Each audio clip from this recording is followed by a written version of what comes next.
Olá, mulher linda, sábia e que edifica o lar.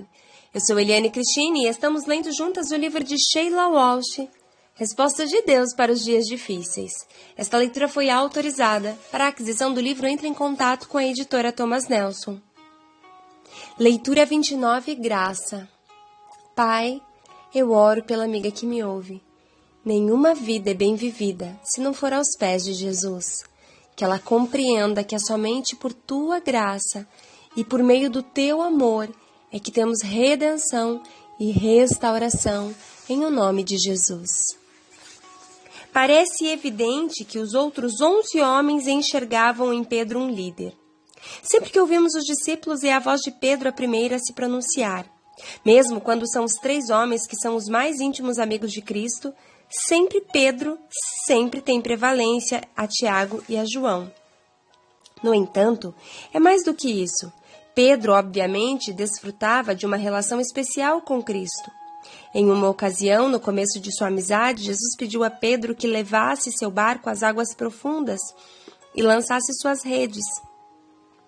Pedro era um pescador experiente que sabia como pescar à noite, naquelas águas, mas porque Jesus lhe havia pedido, ele o fez. Quando as redes começaram a se encher até a beira com peixes, sua resposta a Jesus foi lhe pedir que partisse. Afasta-te de mim, Senhor, porque sou um homem pecador. Lucas capítulo 5, versos 8. Pedro poderia estar mais consciente de sua própria humanidade, falha na presença da santidade de Cristo, do que vimos supondo a eras. Certamente Pedro foi compelido pela perfeição de Cristo e por sua própria imperfeição. Por exemplo, lembra-se da noite em que os discípulos passaram em um barco, tentando atravessar o mar da Galileia em meio a uma tempestade feroz? Foi na noite seguinte a vez em que Cristo alimentou 5.000 homens. Exaustos por conta disso e desolados pela notícia de execução de João Batista, Jesus enviou seus discípulos sem ele, enquanto se dirigia às colinas para ficar a sós com o Pai. Seus discípulos estavam com dificuldade para superar o vento que fustigava o mar. Cerca de 3 horas da manhã, notaram uma figura se aproximando dele, caminhando sobre a superfície de água. Inicialmente, ficaram aterrorizados. Mas Jesus os chamou e se identificou. Pedro é quem falou. Senhor, disse Pedro, se és tu, manda-me ir ao teu encontro por sobre as águas. Venha, respondeu ele. Então Pedro saiu do barco, andou sobre a água e foi na direção de Jesus. Mas quando reparou no vento, ficou com medo e, começando a afundar, gritou, Senhor, salva-me. Mateus capítulo 14, dos versos 28 ao 30. Acho que Pedro ficou com uma certa má reputação. Falamos sobre sua falta de fé, mas ele foi o único disposto a sair do barco. O caráter de Pedro parece ter sido um pouco impetuoso, estridente vez por outra, mas ferozmente leal também. A dura realidade que Pedro teria de enfrentar é que seus modos não eram os modos de Deus, e a graça de Deus é aperfeiçoada em nossa fraqueza, não no que percebemos como nossos pontos fortes.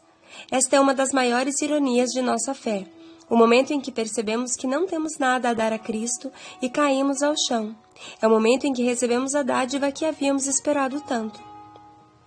Esta dádiva é o nosso coração, não nossas ideias, habilidades ou preferências, somente nós mesmos.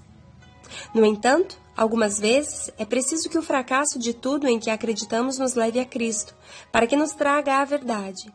Algumas vezes isso significa chegar à mesa de mãos vazias e entrar no verdadeiro coração de Cristo. Uma última refeição. Quando os discípulos se reuniram com Jesus para celebrar o banquete de Páscoa, se sentaram em torno da mesa, comendo juntos.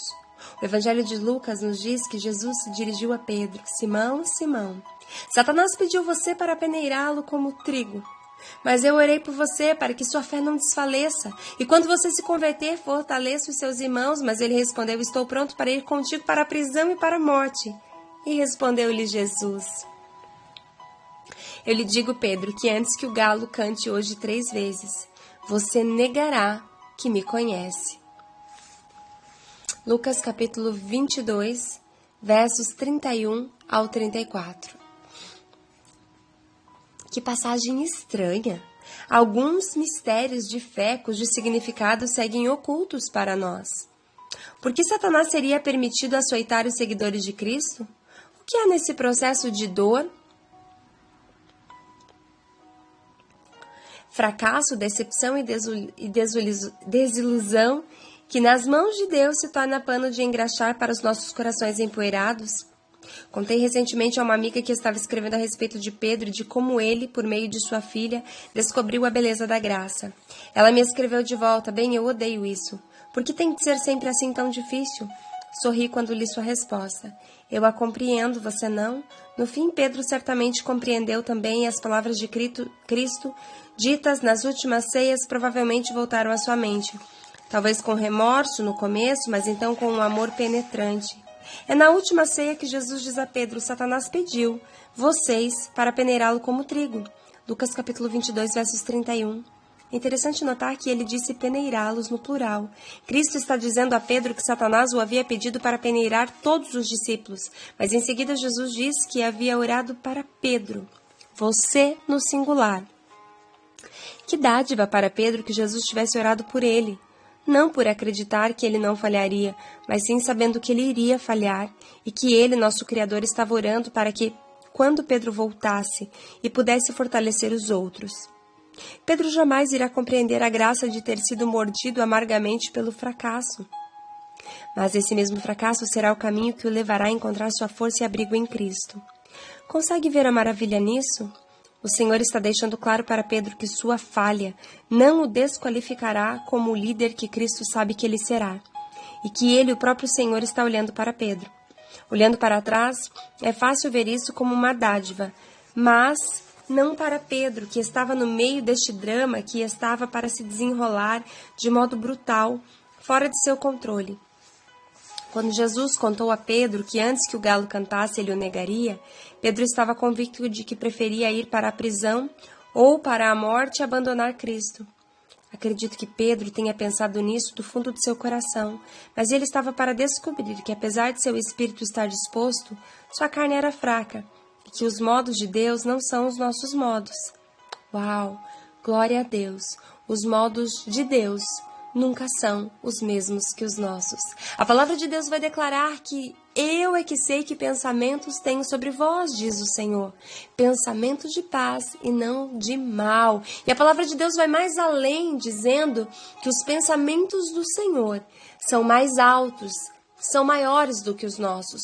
Nós enxergamos aquilo que é temporal, aquilo que está na nossa linha do tempo, aquilo que nós conseguimos visualizar, porém Deus olha o futuro, olha o que está lá na frente. Deus conhece e sonda os tempos, Ele é poderoso. Então a palavra de Deus vai declarar que o modo dele agir não é igual ao nosso. E glória a Deus por isso, porque a vontade do Senhor é sempre boa, é sempre perfeita e agradável a nosso respeito. Um grande beijo, Deus te abençoe e até a nossa próxima leitura.